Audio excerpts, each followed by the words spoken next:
दोस्तों, आज जो अपन बात करेंगे वो रेलगाड़ी की टॉपिक की बात करेंगे।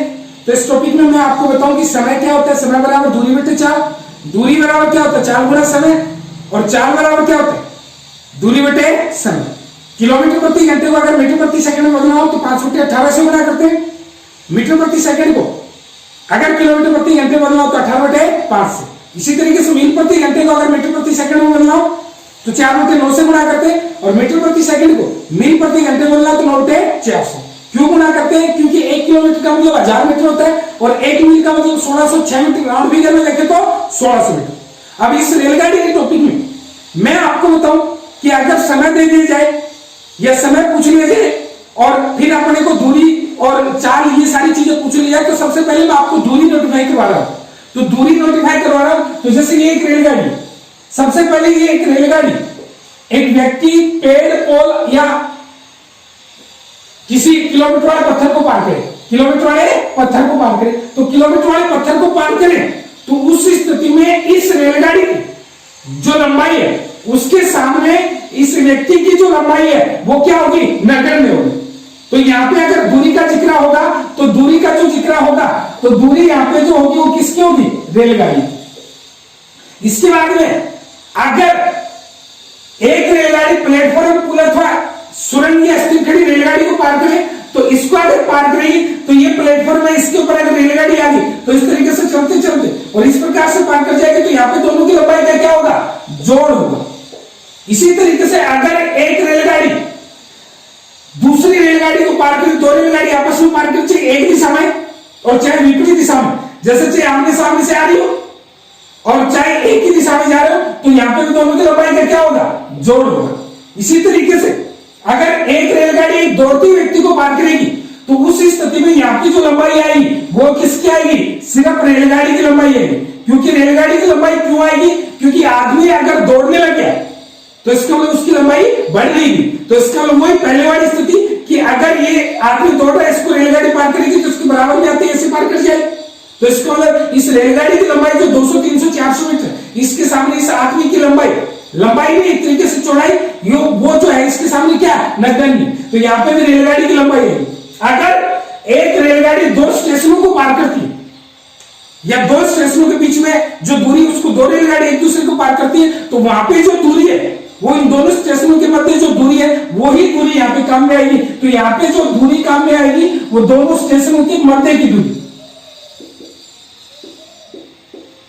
दोनों स्टेशनों के मध्य की दूरी।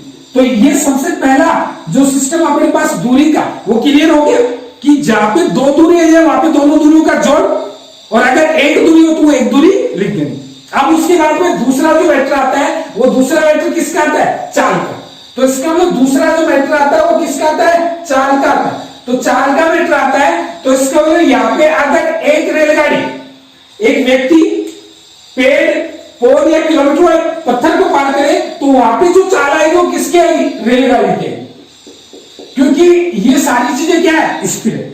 इसी तरीके से अगर प्लेटफॉर्म पुल सुरंग या स्थिर खड़ी रेलगाड़ी को पार करे तो यहाँ पे भी जो चाल आएगी वो किसकी आएगी?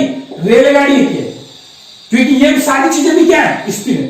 अगर एक रेलगाड़ी दूसरी रेलगाड़ी को पार करे और दोनों परस्पर एक ही दिशा में जा रही है, तो जैसे एक इस तरफ जा रही है दूसरी भी इसी तरफ जा रही है, तो यहाँ पे आगे वाली को पीछे वाली जो पार करेगी तो यहाँ पे दोनों की चाल का क्या काम में आएगा? डिफरेंस काम में आएगा। दोनों की चाल का क्या काम में आएगा? अंतर। तो अगर दोनों एक ही दिशा में जा रही है तो यहाँ पे चाल का क्या होगा? अंतर। और अगर दोनों परस्पर विपरीत दिशा में जा रही है तो यहाँ पे चाल का क्या होगा? जोड़। क्योंकि आमने सामने से आ रही है तो दोनों की चाल का क्या हो गया? जोड़। और अगर एक रेलगाड़ी दौड़ते हुए व्यक्ति को पार करे और दोनों एक ही दिशा में जा रहे हैं तो वही बात चाल का क्या होगा? अंतर।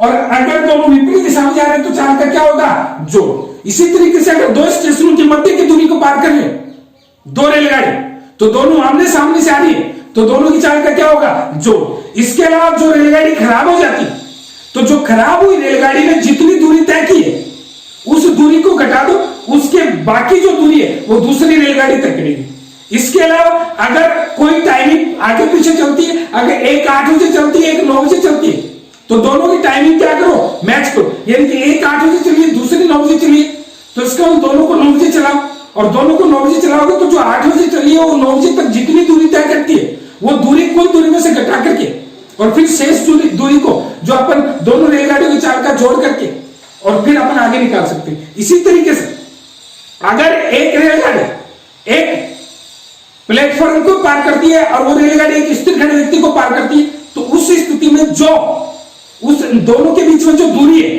उस दूरी का जो डिफरेंस है उसमें जो समय का डिफरेंस उसका भाग दे दोगे तो वहां पे क्या आ जाएगी, चाल आ जाएगी। जैसे मान लो आदमी की लंबाई है क्या नगर में और प्लेटफॉर्म 200 मीटर लंबा है तो इसका 200 मीटर लंबा प्लेटफॉर्म है, आदमी को 10 सेकंड में पार कर थी और प्लेटफॉर्म को 15 सेकंड में पार कर दिए तो इसके बाद यहाँ पे कितने सेकंड का डिफरेंस है, 5 सेकंड का। तो इस 200 में कितने का भाग दे देंगे, 5 का, और इस 200 में 5 का भाग देंगे तो इसका मतलब कितना आ गया, 40 सेकंड आ गया। तो इसका मतलब 40 आ गया, इस 200 में 5 का भाग दिया तो इसका मतलब 40 मीटर प्रति सेकंड जो है ये रेलगाड़ी की क्या आ गई, चाल आ गई। और रेलगाड़ी की जो चाल आ गई तो इस चाल को अगर आप यहाँ पे समय से गुणा कर दोगे इस 10 सेकंड से तो ये जो 400 मीटर जो है ये रेलगाड़ी की लंबाई आ जाएगी, क्योंकि चाल 40 मीटर प्रति सेकंड आ गई। तो इस 10 को गुणा करोगे तो 40 गुणा 10 यानी कि क्या हो गया, 400 मीटर ये रेलगाड़ी की लंबाई। इसी तरीके से अगर एक रेलगाड़ी 200 मीटर लंबे प्लेटफॉर्म को 20 सेकंड में पार कर ली और 300 मीटर लंबे प्लेटफॉर्म को 25 सेकंड में पार कर ली और दूसरी स्थिति में रेलगाड़ी की चाल पूछ ली जाए तो 200 300 बीच में कितने का अंतर है, 100 का, और यहाँ पे कितने का अंतर है, 5 का, और 100 में 5 का भाग दिया तो इसका 20 मीटर प्रति सेकंड। और ये जो 20 मीटर प्रति सेकंड जो है ये यहाँ पे जो है रेलगाड़ी की क्या आ गई, चाल आ गई। और इस 20 मीटर प्रति सेकंड को अगर इस समय से गुणा कर दोगे तो इसका 20 को 20 से गुणा किया तो कितना आ गया, 400 मीटर। और ये जो 400 मीटर ये रेलगाड़ी और इस प्लेटफॉर्म दोनों की लंबाई का जोड़ है तो ये प्लेटफॉर्म 200 मीटर का तो बाकी बचा 200 मीटर, ये जो है ना ये क्या हो गया, रेलगाड़ी। तो ये जो मैंने तरीका बताया यहाँ पे मैंने एक ही बात बताई कि दूरी हमेशा जुड़नी है और चाल अगर एक ही दिशा में जा रहे तो अंतर होगा, विपरीत दिशा में जा रहे तो चाल का क्या होगा, जोड़। इससे कंप्लीट पूरी रेलगाड़ी के क्वेश्चन